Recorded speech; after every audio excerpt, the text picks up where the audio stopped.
Hey Darren, thanks for joining us. And I'd like to start by first talking about your foundation. Tell us about the Darren Waller Foundation, how you got started, what you do, and more importantly, why you do it. So the Darren Waller Foundation was something that I felt like I wanted to start. Uh, I finished the 2019 season and was looking for ways to really try to give back to the community. I felt like whenever I was of service, that was what gave me the best feeling. So I started that in around February of 2020, and just been trying to equip young people with resources and skills and tools to navigate the temptation to fall into drugs and alcohol. I know I did when I was 15 years old, and there got to be a lot of people out in the world that felt the way that I felt at that age, and I want to be able to help them navigate those things and not have to go through what I had to go through. And because of some of your experiences growing up, is that why you're so passionate about this and helping young people?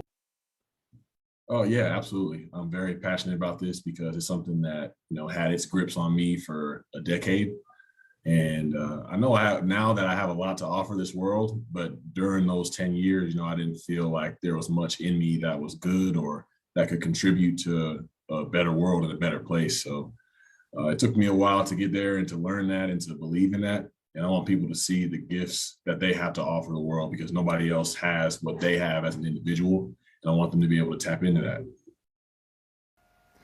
How did that change for you? Was there a key moment in your life that really changed things around? I said the key moment that really forced me to wake up to reality was overdosing in my Jeep. And this was when I was in Baltimore. 2 months into my year-long suspension, I was in the grocery store parking lot right around the corner from the facility and my apartment. So that was a moment that really scared me and really made me realize that I wasn't in control. I thought I was in control of everything up until that point, but that was the moment I learned that that wasn't the case. And so that was made me open to help, made me open to just being honest about what I was feeling and just where I was at in life. And that allowed me to start taking small steps forward. Well, I know since then you've been able to help a lot of people, a lot of young people. Do you work mainly with the youth in the Las Vegas area, or is this a national endeavor? Right now we're working with the youth in the Las Vegas area.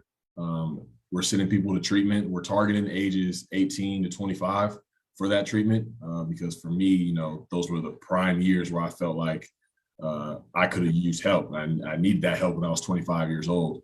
So we try to target that age range, but we like to work in prevention as well. Like I said, when I started when I was 15, so catching kids then, but I want to be able to help everybody at every age if possible. Well, that's just fantastic. And I commend you for just being a strong part of the community and giving back and doing what you can to leverage your platform and your position to help young people. That's awesome. Well, let's talk a little football now, Darren. You guys are getting ready to play the Chiefs. It's been tumultuous for the Raiders. Tell me a little bit about how things have changed for you, especially on offense, with Coach John Gruden not being there and kind of a new situation in place at the top for the offense. It has been a lot of change with Gruden first, and then with Henry as well. Two guys that just contributed a lot to the offensive room on a day-to-day basis and just the culture that we created. So I think Coach Greg Olson has done a great job stepping in and continuing what we've already been running, but putting his own spin on it and making it a little bit simpler for guys. And I feel like guys have stepped up at the receiver position, at tight end position, anyone that's getting their hands on the football to, help make up for Henry's production and, just to keep this well-balanced thing going that we have. So offensively, I feel like just dealing with the adversity, I feel like we've done a great job. Have the veteran leaders on the team done anything to say, hey, this is what we have to do to kind of help out? Yeah, sure, we've got Rich Bisaccia and a new head coach, but what can we do to kind of keep things going? I feel like just first and foremost, just being real about the situation, not acting like the leaders have the answers and are, know what to do with situations like this, because this has never really happened to anyone, the things that have happened to us in this last month. So just them being upfront and saying, hey, we don't necessarily know how to deal with this or deal with the emotions that we may be feeling, but we can all lean on each other and know that we're all feeling some of the similar things. And be able to, bind ourselves together through that and to form a stronger bond in order to move forward. Yeah, with all that has gone on, you guys have played well here, and you're playing the Chiefs for first place. What do you think will be the keys to victory on Sunday night? Sunday for us, I feel like whenever we can run the ball efficiently, that makes us a much more balanced offense. I feel like we definitely make plays in the passing game, but when that running game is clicking like we know that it can, puts them in a bind a lot because Kansas City, they like to run a lot of cover two. They like to, do all these exotic looking zone coverages on the back end. But, if you can run the ball efficiently, they're going to have to limit some of that and bring an extra guy in the box. And that opens things up for guys in the passing game. So I feel like if we get the run game going first on offense, that'll help us out tremendously. Your quarterback, Derek Carr, seems like he's had a fantastic year. What have you seen in his growth and his maturity through this process?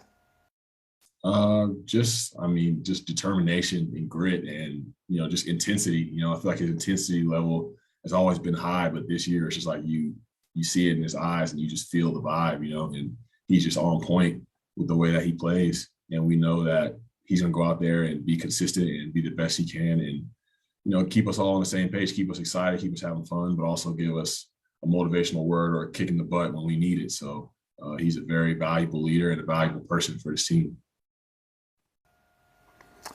Tell me a little bit about Coach Bisaccia. I know that the nation may not know a whole lot about him, but it seems like he's done a very good job of getting you guys going and keeping you focused and on the right direction. Yeah, Coach Bisaccia is one of my favorite men that I've ever come across in this league, to be honest.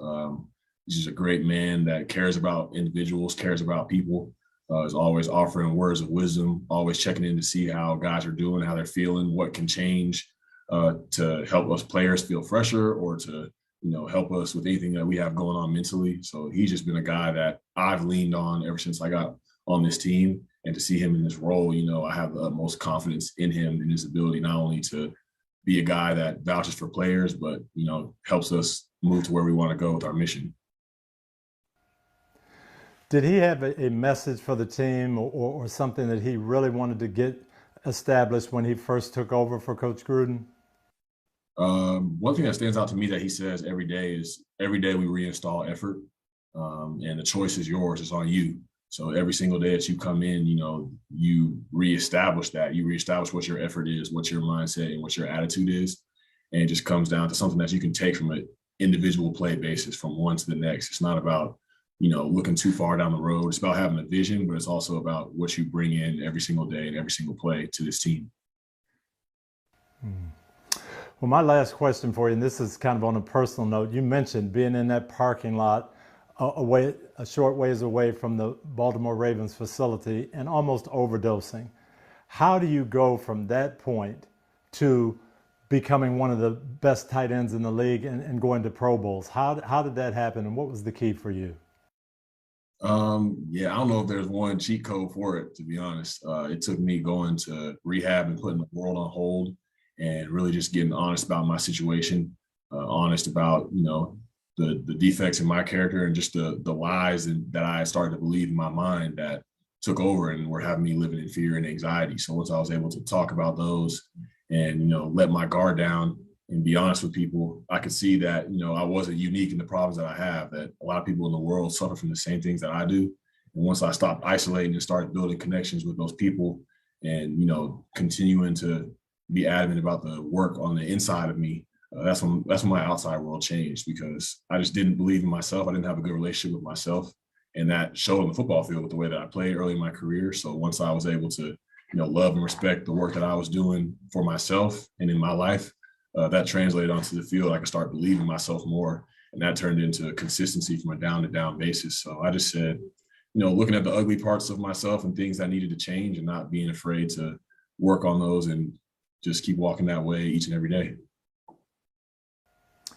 You mentioned that you're not unique, and I know one of your teammates, Max Crosby, has said you've helped him and inspired him just with your story and your example. How gratifying is that to know that you've helped other people, that your story has been helpful to others? I mean, that's the best feeling, you know, to have somebody that you're around on an everyday basis and they really feel the impact of, you know, just who you try to be on a regular basis, not trying to do anything special, but just who you are as a person. And for them to take something valuable from it, that means the world because, you know, I don't think there was much I was putting valuable on display early in my career that somebody else would take from me. And that motivated me when I was trying to get my life back on track. Like, you know, what impact am I having on the world? Are people, you know, better because I was around them? And to see that from Max and to see how he's taken hold of his life and taking it to a whole other level, that's, you know, I couldn't ask for anything better than that.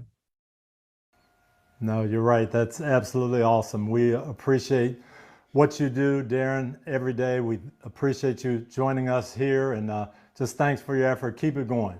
Congratulations. Appreciate it, Coach. It means a lot. Hi, I'm Mike Tirico, and thanks for watching. Make sure to hit subscribe for the latest news and highlights from NBC Sports.